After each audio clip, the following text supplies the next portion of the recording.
Welcome to the Emptive podcast, where we chat about cloud-based solutions that make selling your e-commerce products easier, more profitable, and effective. In this episode, we're talking everything augmented reality, how it's very different from virtual reality despite often being lumped together. We'll discuss some of the ways it's being used today, but also some of the adoption barriers that come with it.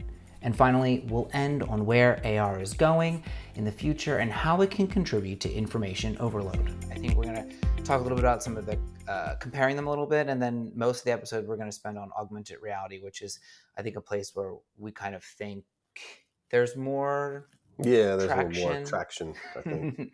I'm sure we'll be proved wrong in like 100 years. Well, there's more hype on 10. VR, but I think AR is gonna, so we can go in. I mean, I love VR, so I'm on it every day almost. So you're actually somebody who uses it. I'm actually a user, which you wouldn't think, but so the main difference between augmented reality and virtual reality is augmented reality presents in the real world, but also in an augmented virtual world. Virtual reality is completely immersive. You're wearing those goggles. Sometimes you have headphones on. You're completely in it and immersed in that world. Correct. Whereas augmented reality is you're walking through the world, you're experiencing the world, and then you're having this other content be mixed in. That is correct. I mean, there's a little with virtual. You can move, and your movements are captured in the real world, but they're translated into the virtual world, right? So you really are immersed in it. You can't separate them. Right. And so what are some things that VR is great for? Oh, it's well, again, because you're immersed in something, so it's great for education, for example, and exploration of things. You want to go to the space station, or you want to go down in a volcano, or so I mean, some of those things are really incredible. It's a good storytelling because you hear things, you see things jump out at you, and so I think some people use it for adventure, doing things. There's one coming out or just came out where they're rock climbing. I'm afraid to even watch that one. I mean, the guy free climbs, and it's and he's up the entire face of this thing, and they did it in VR. I'm afraid to actually watch that one because that documentary of that makes me sick.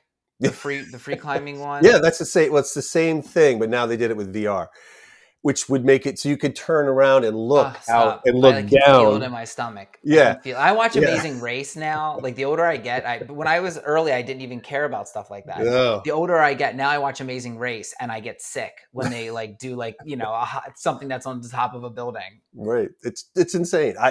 And you actually feel like you're going to fall. It does trick your mind. Your mind is easily tricked. So everybody thinks, oh, I'm a tough guy and it's not going to happen to me. Yeah. You'll get either nauseous or you might feel like falling. And I've seen like my sister almost fell over a few times when she tried it.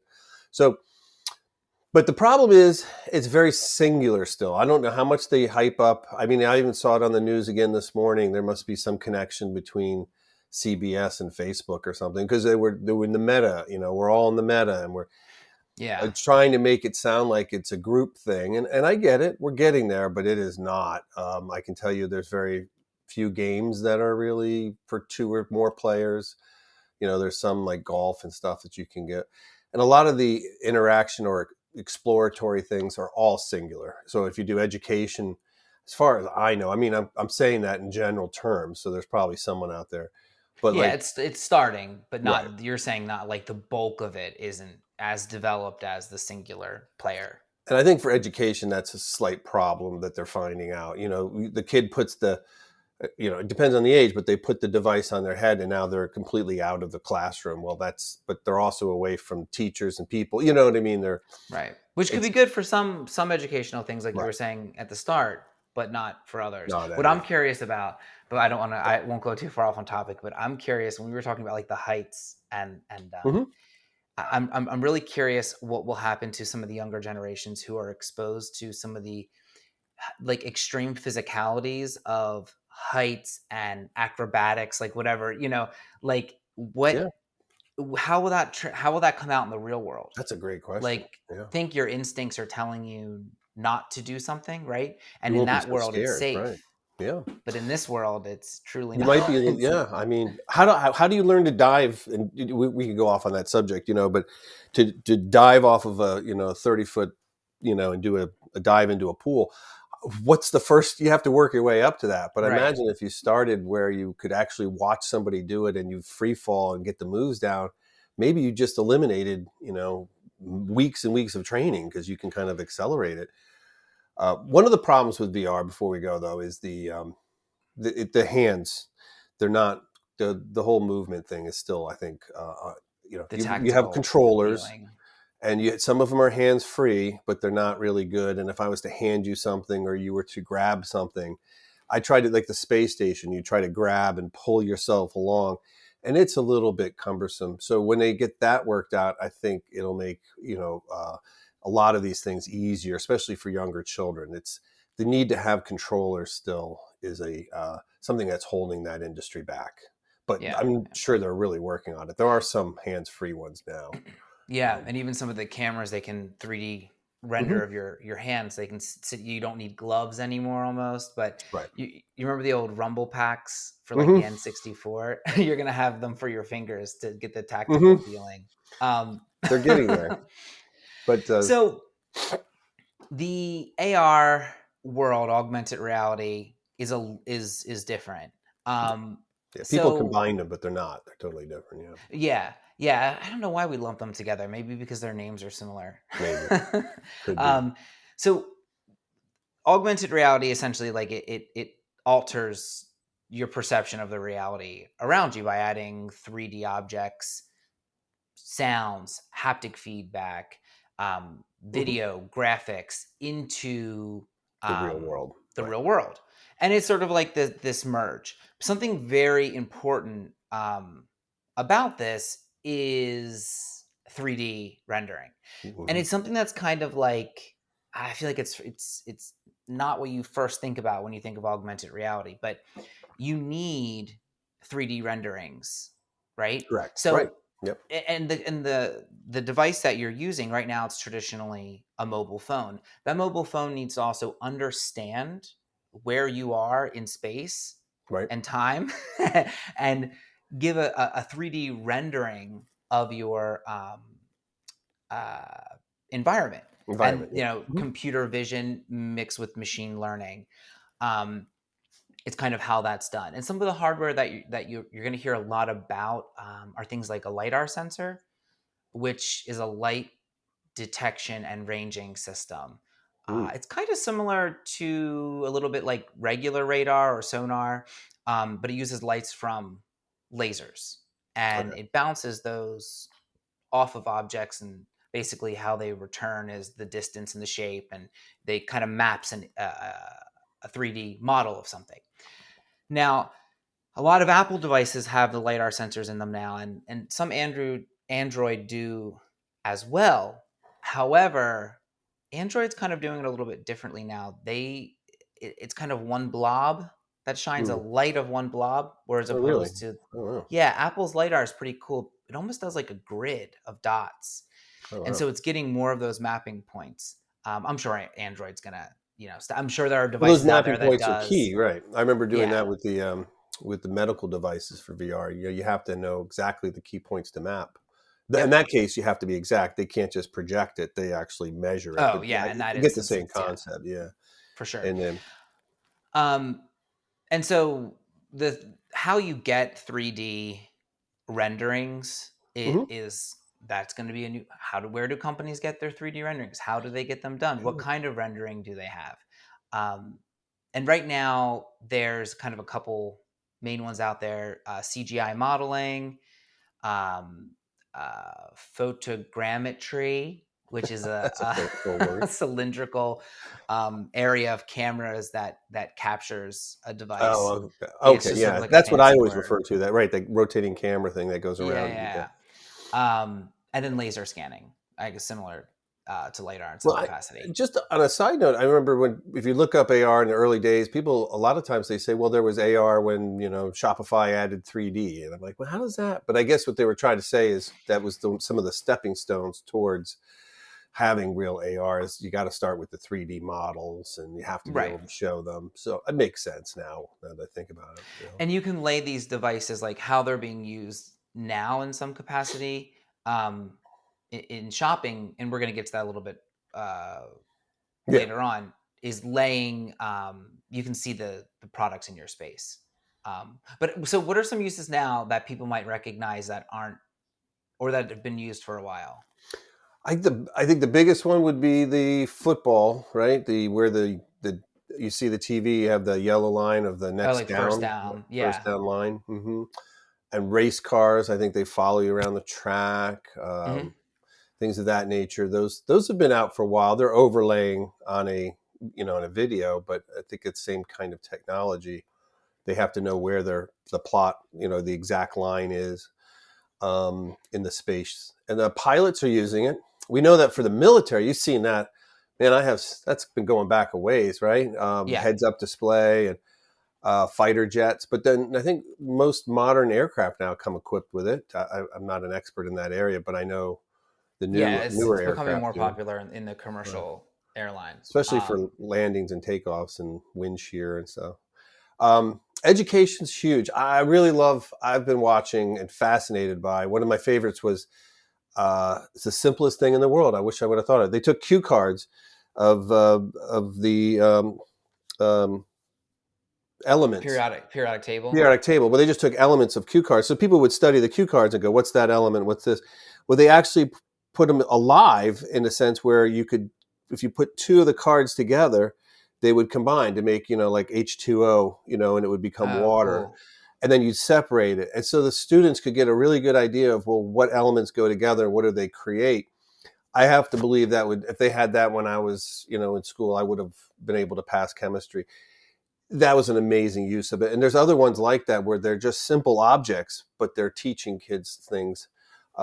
Surgery is becoming, I know we've talked about knee surgery before and some other things where robots and stuff, but they're all using AR. And of course, like you mentioned, some shopping, there's some examples of Yeah. that. How does Yeah. this And couch look in my house? Stuff like that. right.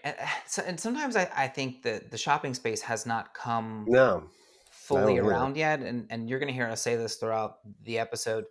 Um, the way that we view AR content with our phones is not, Yeah, it's not working, right? It works, but it's not the best application of it. And I I think that absolutely hate it. that's Yeah.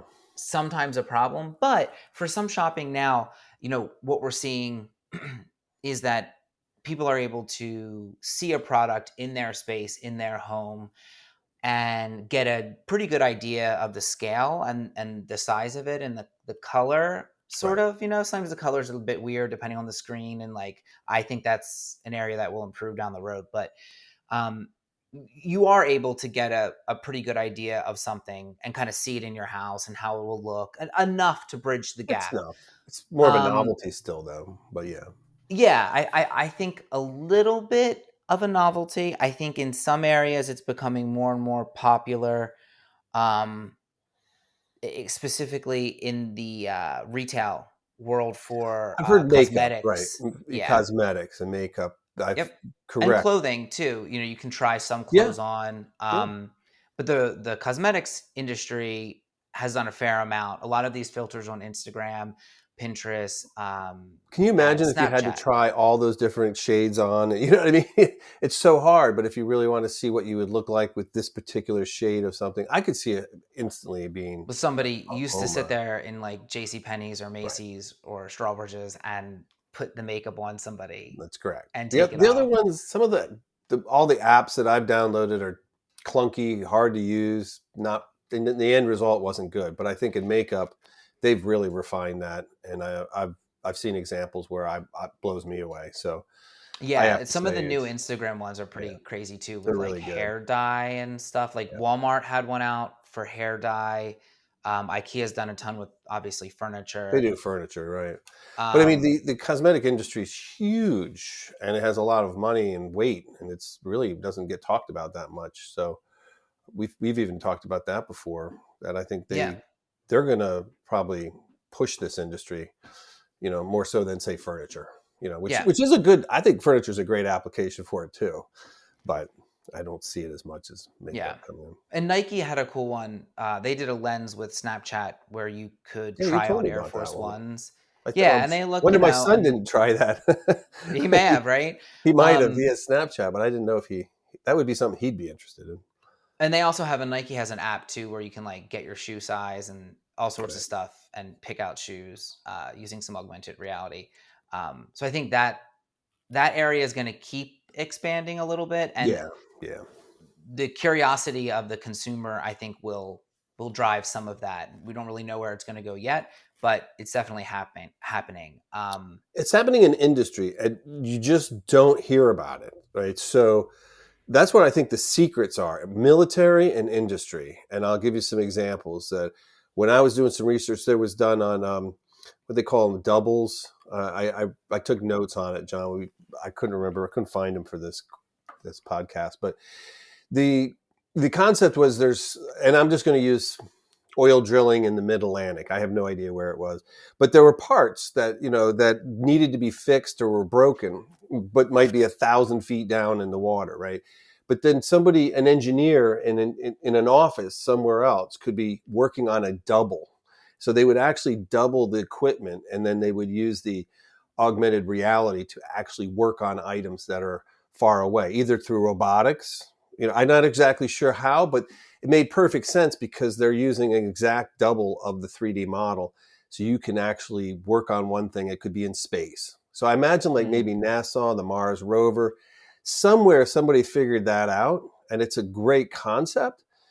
Now, how they actually deploy it, whether it's robotics or whatnot, the idea was I have an exact double. I can actually fix a problem while I'm on Earth for something that's in space. And yeah. it's pretty amazing. Well, also too, like if you in terms of like a very specialized area of like an engineer who works on a very specific Right. type of something in dams or something in electromagnetic power, like something like a very Hydropower. Yeah. specialized Yeah. field. You can have somebody out there who can be the moving parts of the hands, and then you can have somebody somewhere else using Telling augmented you what to do. reality Yeah. lay Yeah. it over for the person who's actually doing it. And Yep. so it changes the way of remote tech support, but in not just tech Incredible support. ways. Yeah. I mean, so I think industry is just quiet about it. I don't think they talk about it, brag about it. You don't see news reports on it, but I think it's going on all the time for these very expensive, complicated things that are hard to either get to, or your engineer's in one country but the product is in another. How is he going to fix it, right? Just like you said. Yeah, yeah, and So essentially like transcending distance and time distance in and time. some respect. That's exactly what they say. It's transcending distance and time. And it can also AR can also connect people um, a little bit more engaging, I think, than I'm sure somebody can prove me wrong, but then VR, because I I would think the agree. really good example is Pokemon Go. Like that Yep. just like broke so many records on how Yep. many people purchased it or downloaded it.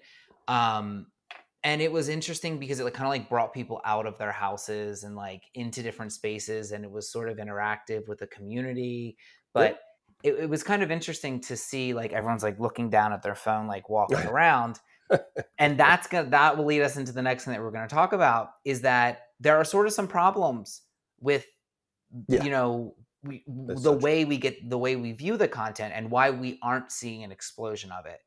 Correct. And you're going to cover that, right? Yeah, and I think that you just nailed the first one. Really, is the effect of viewing it on your phone. And I don't mean to. For people who work in this industry, I'm not really dogging on it, but it isn't. It isn't. We all know it's a stepping stone, right? We all kind of see it coming either on glasses, which is a normal thing for. I'm wearing them right now, right? Or maybe it's a heads-up display in my car, but the fact of the phone is probably not the number, but that's where most of the development was, and still is in a sense. And like I said, I don't think the experience is good. So that's to me, that's holding the industry down, right? I think the industry is going to change the entire workforce, but it won't when it's on the phone. That's just my prediction. It will when it Right. gets to something like common glasses that don't cost $1,300 and $3,000. Yep. The expensive glasses are holding it back. And that's I think one of the challenges of it right now Yeah. is we need something that is going to connect more with the way we're built, like the biology of a human, and like the form factor now is just a problem. Like, think Pokemon Go. If you had some sort of glasses or some sort of device that you were able to just see it, and your hands were free and you could walk around, it would completely change the experience and make it so much. So much um better. Yeah. Well, yeah. that's the thing. How do you control it is one of the other things, right? Oh That's yeah. I think another one of the, I want to say flaws with the phone issue is, what are you tapping? And it Well, just yeah, you have a not screen, but when you put it tactile. on your Yeah. eye. You kind of, I mean, are you going to use voice, or how are we going to, what would you say to it to make it do different things? Right. So, um, Yeah, and I think when you put it on your face and you have glasses or something like that, you do lose some of that touch capability in the same way that you can touch a screen. So the gesture based, like waving your hand in the well, the other air, thing though is when display, you, and one reason why on the glasses works is because wherever you look is where your attention is. Whereas the phone, I could have the phone over here, but looking over here, right, right. or get hit by a car because I'm looking at my Yeah, there phone. are some crazy stories about people like walking off Right, cliffs walking off or a like walking cliff or off stuff. something. So to me, the glasses have to be the next, just because it will prevent a lot of those things. Now, but I think it can see your face, your voice is right here, your gestures, as you pointed out, and we have this hands thing we were just talking about with VR as well. If I grasp a tool, will it let me grasp it and show the tool? Those kind of things I think are really going to make the whole genre explode, right? But it's still in Yeah, its infancy. but I think there are some interesting. We can kind of see a little bit of this in the wearables market. Hmm. You have the Apple Watch, and Hmm. before that, you had a lot of the wristbands and the Fitbit Yeah, and Fitbit. Jawbone. If I anybody remember the Fitbit remembers craze. Jawbone, Yeah, yeah, yeah. and they're all still around. And I think an example of one that I think has done it a bit better, in my opinion, this is purely opinion based, um, Well, it's your is opinion. Aura. You get to say it. It's your Yeah, podcast. yeah, yeah. So Aura, and they have the ring that I you know you wear, like that ring. and it Yeah, sort of disappears. Like, I stopped wearing my Apple Watch because even though the Apple Watch is small and pretty, it's not very invasive. One, I don't want the notifications. I don't want that. right, But I right. do want the biometrics. I do want all that information. So I think it's interesting how like the ring sort of melts away. I wear it That's at a the good point. beach. Yeah, yeah. I wear it almost everywhere. It's not like something I have to really think another layer. So I thought that they kind of, in changing the form factor from a wrist device to a ring, not only is it shrinking in size, but it's also, I think, making it a little easier to integrate it into your life. And I think AR has to be Yeah. more easily integrated into our lives, um, somehow. It does. And yeah, and it has to somehow change our life. So like maybe for example, if every car now started coming out with heads up display, people would start to say, "Oh, I could see this changing my life." It's going to change their life in the workforce probably before it does in their personal life. That's my take, right?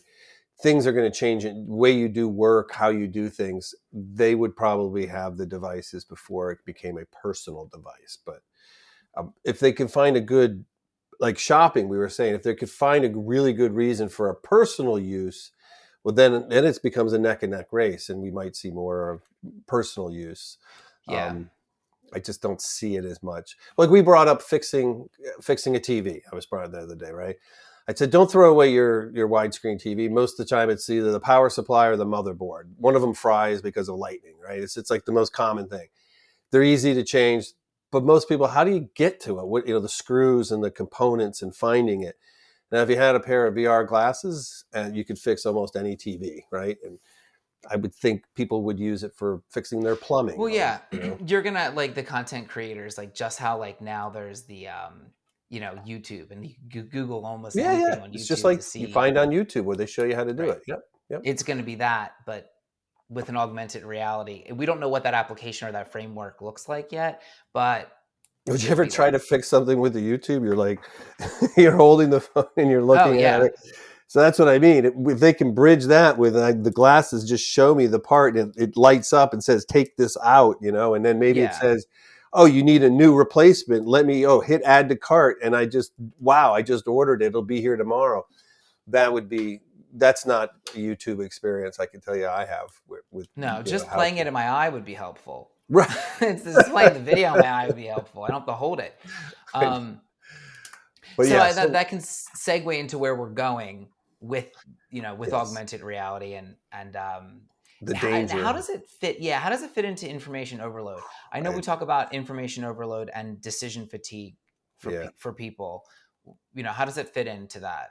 Well, first of all, I think VR, so we're just going to bring it back for a second. VR, virtual reality, probably, as much as it sounds, people think, well, you're thrown into this virtual environment.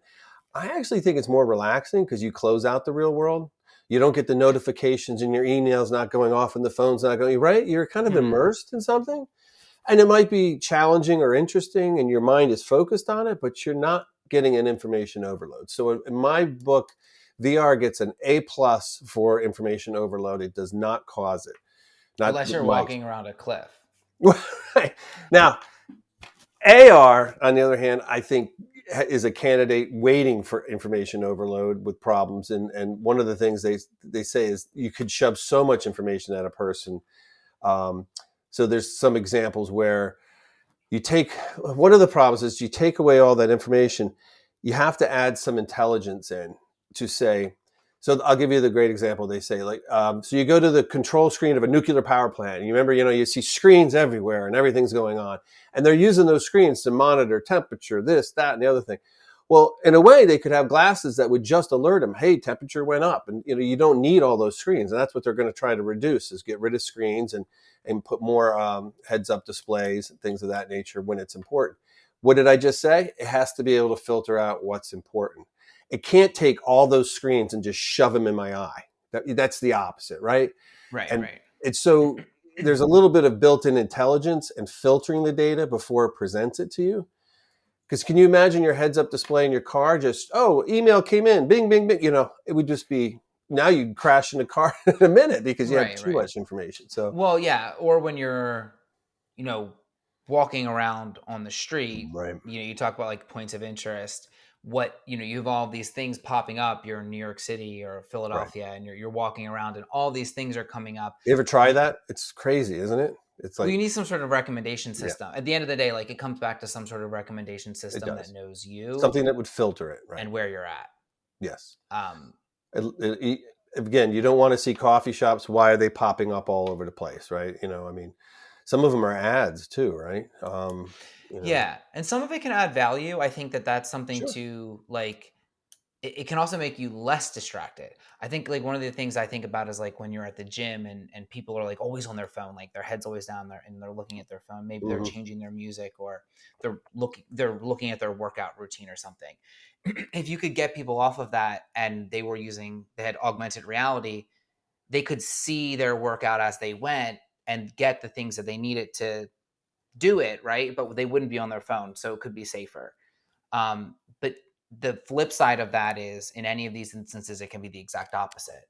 It can just be another layer of distraction. And then you have That's people just blankly staring into space, but they're right. not. They're actually looking at something in their augmented reality. So, like, Well, it has to yeah. provide relevant and accurate information, or it's just not even. Yeah, good example might be, like we were saying, the car. You were saying walking. What else would there be, right? In the work environment. So how do we get more concentrated information, more recommended information to be displayed so that we don't have the information overload, right? So I think that's the magic. The technology is not going to do it. The technology can throw everything at you. We need some ways of refining that information.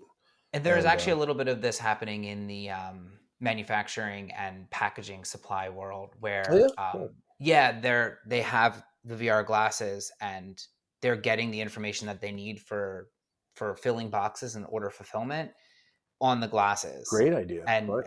and able to like move through. You're not like stopping to look. You can reach for it. It knows what aisle you're in. It knows where you're at, and that's starting. I've heard some whispers of that and some That's some really cool good stuff. news. Right. um and again, it's only showing you what you need right then. You don't need to see every single item on that list. Maybe you just need to see a piece of it, so cut down on the information overload. Yeah. To me, it's a danger. It doesn't mean that. So I'm going to give it a C because because it could go either direction, right? I don't think I it depends. If all of a sudden I have my email popping up and SMS text messaging, and then I have, something, my stocks go up here. I mean, if it's all in my glasses, well, what did I solve? I got nothing. I have more chaos, not less. Yeah, So I mean, now it's just as dangerous, I suppose. Well, I guess time will tell if it's just as dangerous, but right, how we many know apps people are do I have? distracted with accidents looking at their phone like That's this. what I So mean. I mean, how many apps are on the phone? How many am I going to shove into my goggles or my glasses or whatever? And then it's just going to be worse. So it have to have some controls and refinement to it. But you're absolutely right. It's so what like some future applications. We've talked about a little bit of mhm. them, but maybe like looking out into the world and dreaming into um uh the We space. talked. Like what are we saying? We talked about a little bit about like the industrial I think um industry's huge. Yeah, industry. Yeah. that's going to be major, and that'll be probably where it'll really impact people's lives, and just because their jobs will change. They talk about, well, a manager walking down an aisle of a manufacturing facility, he doesn't have to stop and ask anybody. Things could just pop up as he walks along. Are you running up to speed? Does the machine need oil? I mean, all kinds of things, right? Sensors that they could put on machines would say that one's overheating over here. You'd Yeah. seem like a genius walking down and just like pointing to things, but you don't need to actually stop and talk to people. So that job would change greatly. I think we talked a little bit about sales and retail. Do you have? Yeah. So I Definitely going think to we were impact. talking, one of the examples we were kind of like talking about is when, you're looking at objects, ordering that or ordering something like it, or if you're repairing something, um, maybe ordering parts, or like in User manuals 3D. will change. Yeah, we know that. Yeah, and That's going to be 3D huge. printing with 3D printing, the Right. combination of like AR and 3D printing could really change the way that we fix things or build things. In the So if future I would was in kind of be sales and interesting to retail see. right now, I'd want to start doing some 3D rendering. Is that a good place to start? Because you're going to need them eventually, or Yeah, I think that when we're thinking about what the future for AR brings, there's still a lot of unknown while we kind of wait for there to be some sort of device that really fits the human body, kind of like we talked about earlier, that's wearable, that's easy to integrate, that isn't extra add on like the phone, um, that fits with the body better, like the glasses. For this to like really take off, then it's going to go unbelievably crazy. hmm. But in terms of like what you can kind of do now, if you want to get involved with the augmented reality, you're going to need 3D renderings of your products, of your devices. This way, you can kind of start to integrate them. So you can use that now for placing objects, showing objects on customers, or putting them in a space.